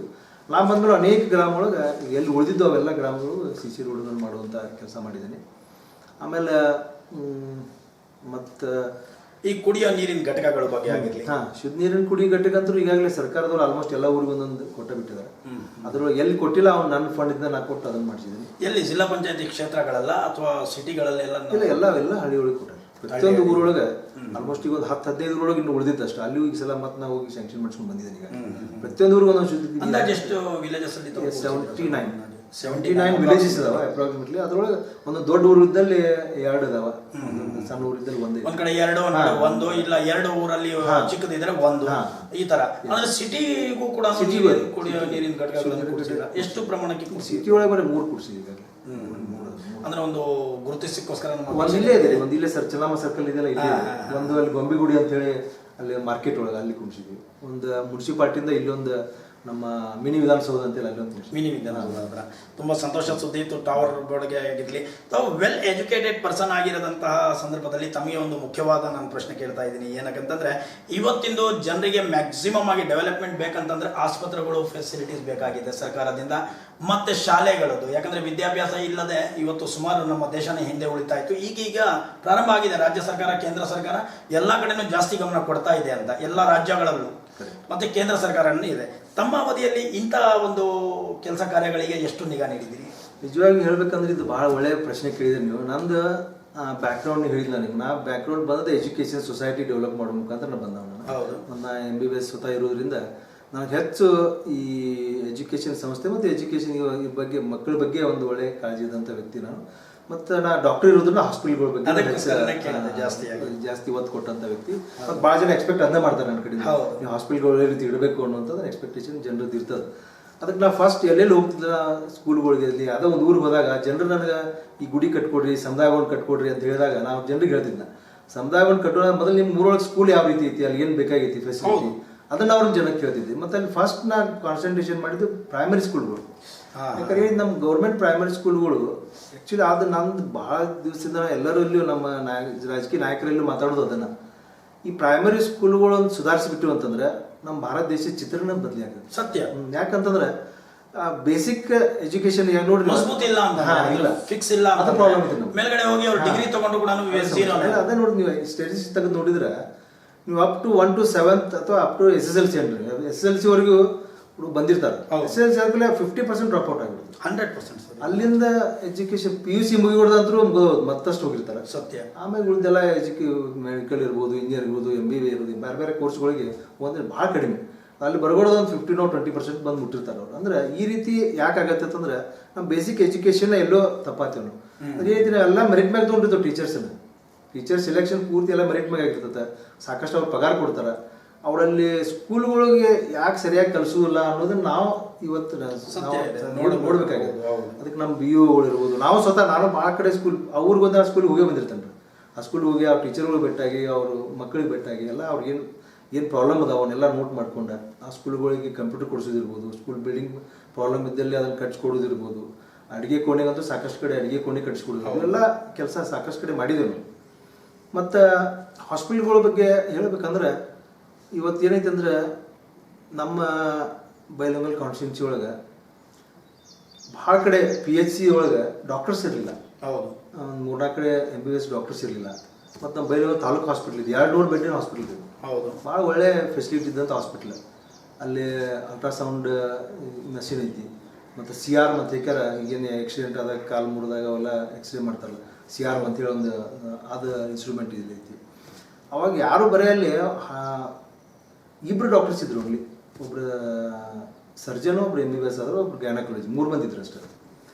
ಅದನ್ನು ಜನರಿಂದ ಭಾಳ ಒತ್ತಡ ಬಂದಾಗ ಅದನ್ನು ಇಲ್ಲ ಅದು ಹಾಸ್ಪಿಟಲ್ ಸುಧಾರಿಸ್ಬೇಕು ಅಂತ ಯಾಕಂದ್ರೆ ನಾವು ಸ್ವತಃ ಮಿನಿಸ್ಟ್ರಿಗೆ ಹೋಗಿ ಭೇಟಿಯಾಗಿ ಅವರ DHO ಭೇಟಿಯಾಗಿ ಎಲ್ಲ ಭಾಳ ಮಾಡಿದಾಗ ಈಗ ಒಂದು ವರ್ಷದಿಂದ ಫುಲ್ ಪ್ಲೇಜ್ ಎಲ್ಲರೂ ಒಬ್ರು ENT ಸರ್ಜನ್ ಇದಾರೆ, ಒಬ್ರು ಸರ್ಜನ್ ಇದಾರೆ, ಐ ಸ್ಪೆಷಲಿಸ್ಟ್ ಇದಾರೆ, ಅನೆಸ್ಥೆಟಿಸ್ಟ್ ಇದಾರೆ, ಗೈನಕಾಲಜಿಸ್ಟ್ ಇದಾರೆ, ಆರ್ಥೋಪೆಡಿಕ್ ಸರ್ಜನ್ ಇದಾರೆ, ಎಲ್ಲರೂ ಬಂದಾರೆ. ಹೀಗಾಗಿ ಹಾಸ್ಪಿಟಲ್ ಮತ್ತು ಅವರೆಲ್ಲ ಒಂದು ಭಾಳ ಒಳ್ಳೆ ರೀತಿಯಿಂದ ಈಗ ಒಂದು ವರ್ಷದೊಳಗೆ ಭಾಳ ಒಂದು ಒಳ್ಳೆ ರೀತಿಯಿಂದ ಪೇಷಂಟ್ ಇಂಪ್ರೂವ್ಮೆಂಟ್ ಆಗಿದೆ. ಡೆಲಿವರೀಸ್ ಸಾಕಷ್ಟು ಆಗ್ತಾವೆ. ಮತ್ತು ಅಲ್ಲಿ ಶುದ್ಧ ನೀರಿನ ಕಡೆ ದೂರ ಯಾವುದಾದ್ರೂ ತಾಲೂಕು ಅಥವಾ ಜಿಲ್ಲೆಗಳಿಗೆ ಹೋಗ್ಬೇಕಾಗಿದೆ. ಇಲ್ಲಿ ಡೆಲಿವರಿ ಪೇಷಂಟ್, ಬಡವ್ರ ಪೇಷಂಟ್ ಡೆಲಿವರಿಗೆ ಬಂದಾಗ ಡಾಕ್ಟರ್ಸ್ ಇರ್ಲಿಲ್ಲ ಅಂತಂದ್ರೆ ಅವ್ರು ಇಲ್ಲಿಂದ ಮೇಜರ್ ಫಾಲ್ಟ್. ಯಾಕಂತಂದ್ರೆ ಅವಾಗ ಆ ಟೈಮಿಗೆ ಆ ಸಂದರ್ಭದಲ್ಲಿ ಜೀವ ಹೋಗೋದಂತಹ ಸಂದರ್ಭ ಬಂದಿರತಕ್ಕಂಥದ್ದು. ಮತ್ತು ಬಡ ಜನರಿಗೆ ಏನಾಗ್ತೈತಿ ಆಪರೇಷನ್ಸ್ ಮಾಡ್ಬೇಕಾದ್ರೆ ಸಣ್ಣ ಆಪರೇಷನ್ಸ್ ಎಲ್ಲ ಬೆಳಗಾವಿಗೆ ಹೋಗ್ಬೇಕಂದ್ರೆ ಅವ್ರು ಎಷ್ಟು ಖರ್ಚಾಗೋದು. ಪ್ರೈವೇಟ್ ಹಾಸ್ಪಿಟ್ಲ್ಗೆ ಹೋಗೋದು ಸಾಧ್ಯತೆ ಇರೋದಿಲ್ಲ. ಸಿವಿಲ್ ಹಾಸ್ಪಿಟ್ಲ್ಗೆ ಹೋದ್ರು ಅಲ್ಲಿಯೂ ಪರಿಸ್ಥಿತಿ ಹಂಗೈತಿ. ಬೆಳಗಾವಿ ಸಿವಿಲ್ ಹಾಸ್ಪಿಟ್ಲು ನಮ್ಮ ಎಕ್ಸ್ಪೆಕ್ಟೇಷನ್ ಪ್ರಕಾರ ಅದು ಇಲ್ಲ. ಮೆಡಿಕಲ್ ಕಾಲೇಜ್ ಐತೆ ಅಂದ್ರೆ ಈಗ ಸ್ವಲ್ಪ ಎಲ್ಲ ಫೆಸಿಲಿಟಿ ಕೊಡತ್ತಾರೆ.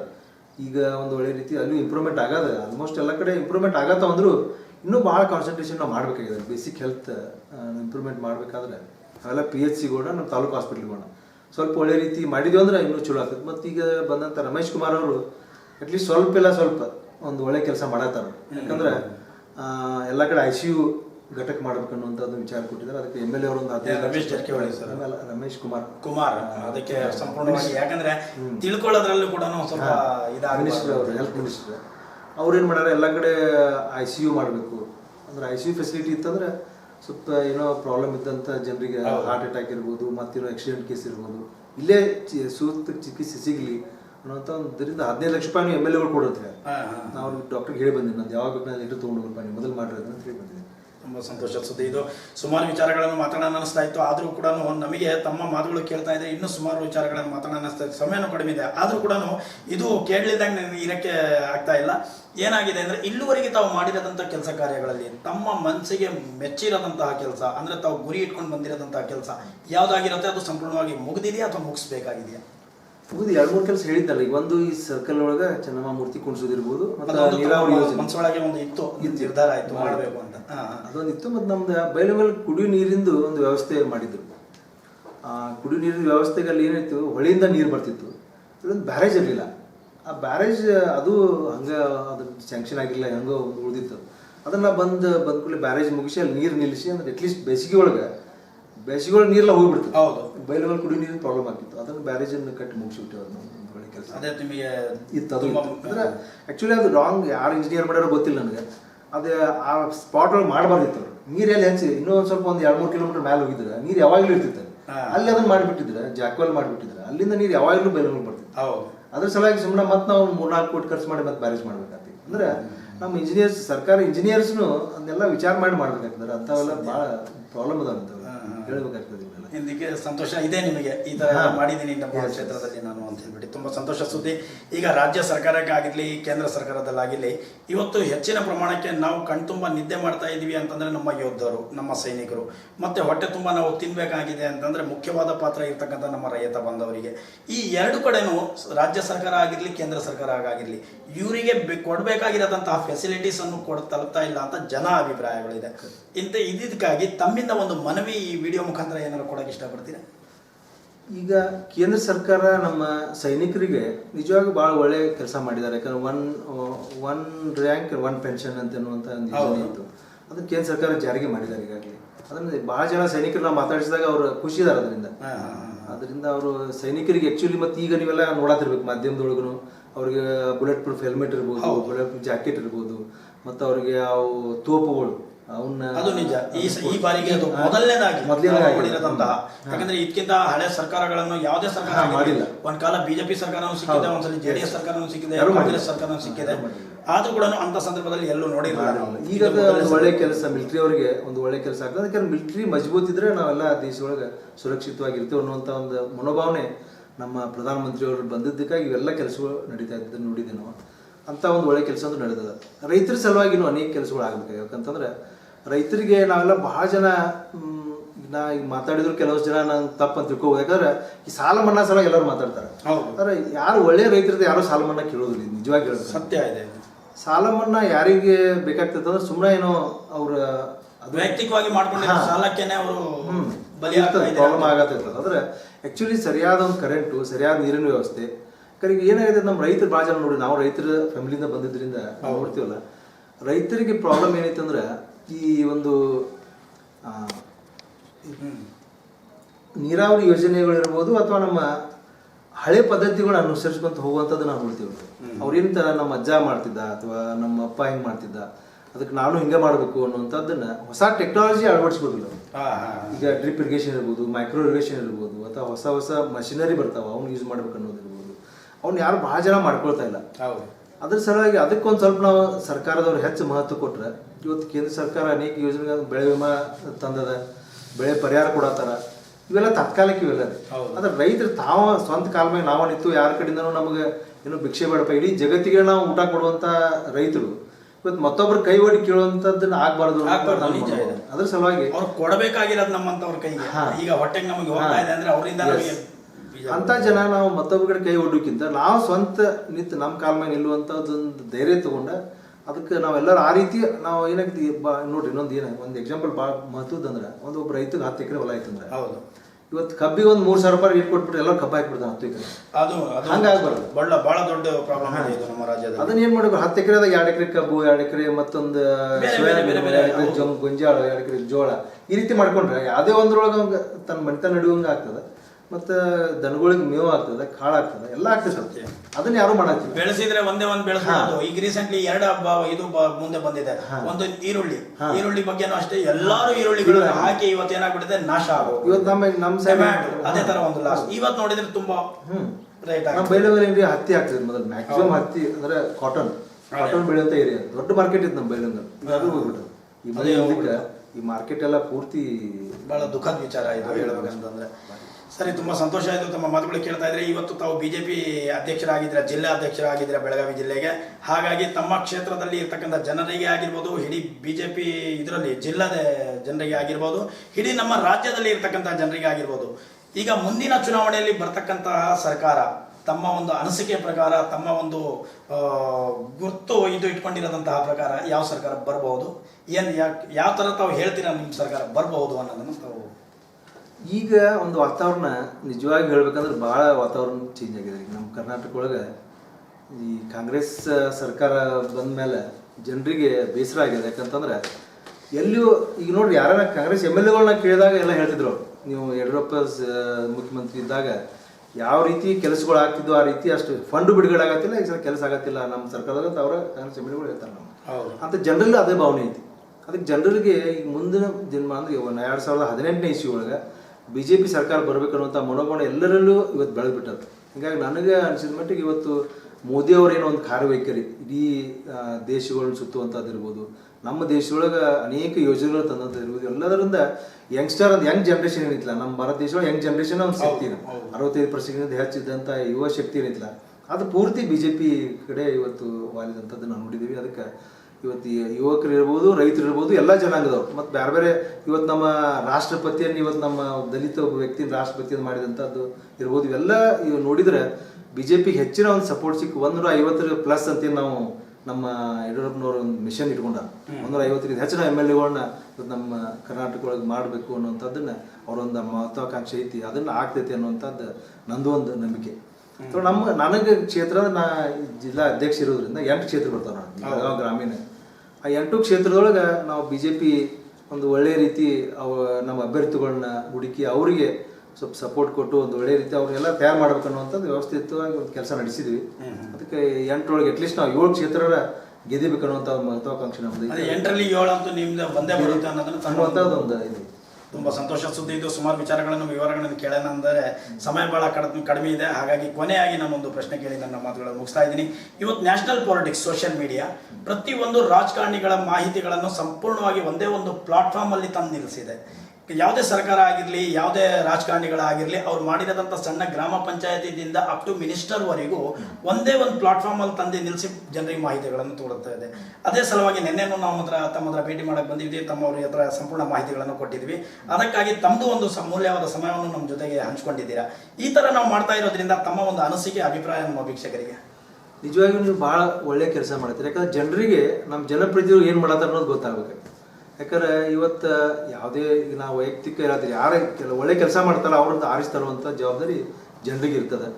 ಅದ್ರ ನಾವು ಮತ್ತು ಇನ್ನೊಂದೇನು ಜನರಿಗೆ ನಾವು ಕೇಳ್ಕೊಳ್ಳೋದಂದ್ರೆ ಯಾರು ಒಳ್ಳೆ ಕೆಲಸ ಮಾಡ್ತಾರೋ ಅವ್ರದ್ದು ಆರಿಸ್ತಾರೆ, ಯಾರು ಆಶಯಕ್ಕೆ ಆಕಾಂಕ್ಷೆಗೆ ಬಲಿ ಆಗಕ್ಕೆ ಹೋಗ್ಬೇಡ್ರಿ.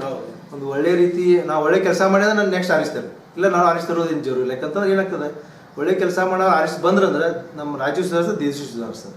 ಅದ್ರ ಸಲುವಾಗಿ ಇಲ್ಲಾಂದ್ರೆ ನಾವು 70 ವರ್ಷ ಆತೀಗ, ನಾವು 70 ವರ್ಷ ನಮ್ಮ ಸ್ವತಂತ್ರ ಸಿಕ್ಕ ಮ್ಯಾಲೂ ನಾವಿನ್ನೂ ನೀರಿಲ್ಲ, ಕರೆಂಟ್ ಇಲ್ಲ, ಒಲಿಗೆ ಹಚ್ಚಕ್ಕೆ ಗ್ಯಾಸ್ ಇಲ್ಲ, ಇಂಥದ್ದೇ ಬರೀ ಬೇಸಿಕ್ ನೀಡ್ಸ್ ಒಳಗೆ ಹೊಂಟೆ ಹೊರತಾಗಿ ಇನ್ನು ನಾವು ಮುಂದಿನ ಯಾವ ರೀತಿ ಸುಧಾರಿಸಿದ ದೇಶ ಆಗ್ಬೇಕನ್ನುವಂಥ ಪರಿಸ್ಥಿತಿ ಯಾವಾಗ ಬರುತ್ತೋ ಅಂತನ್ನುವಂಥದ್ದನ್ನು ನಾವು ಭಾವನೆ ಇದೆ. ಅದಕ್ಕೆ ನೀವೆಲ್ಲರೂ ವಿಚಾರ ಮಾಡಿ ಒಂದು ಒಳ್ಳೆಯ ವ್ಯಕ್ತಿಗಳು ಆರಿಸ್ತಾರೆ ಅನ್ನುವಂಥದ್ದು.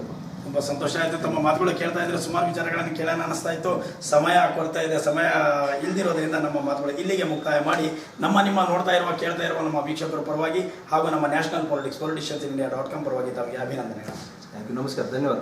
ವೀಕ್ಷಕರೇ, ತಾವು ಮಾತುಗಳನ್ನು ಕೇಳಿದ್ರಿ. ಬೆಳಗಾವಿ ಜಿಲ್ಲೆಯ ಬೈಲಹೊಂಗಲ ಕ್ಷೇತ್ರದ ಹಾಲಿ ಶಾಸಕರಾದಂತಹ ಶ್ರೀಮಾನ್ಯ ಡಾಕ್ಟರ್ ವಿಶ್ವನಾಥ್ ಐ ಪಾಟೀಲ್ ಅವರ ಮಾತುಗಳನ್ನು ತಾವು ಕೇಳಿದ್ರಿ. ಇನ್ನಷ್ಟು ವಿವರಗಳನ್ನು, ಇನ್ನಷ್ಟು ಸುದ್ದಿಗಳನ್ನು ಇವರ ಬಗ್ಗೆ ತಿಳಿಯಲು ಲಾಗ್ ಆನ್ ಮಾಡಿ www.politiciansindia.com. ಜೈ ಹಿಂದ್, ಜೈ ಕರ್ನಾಟಕ.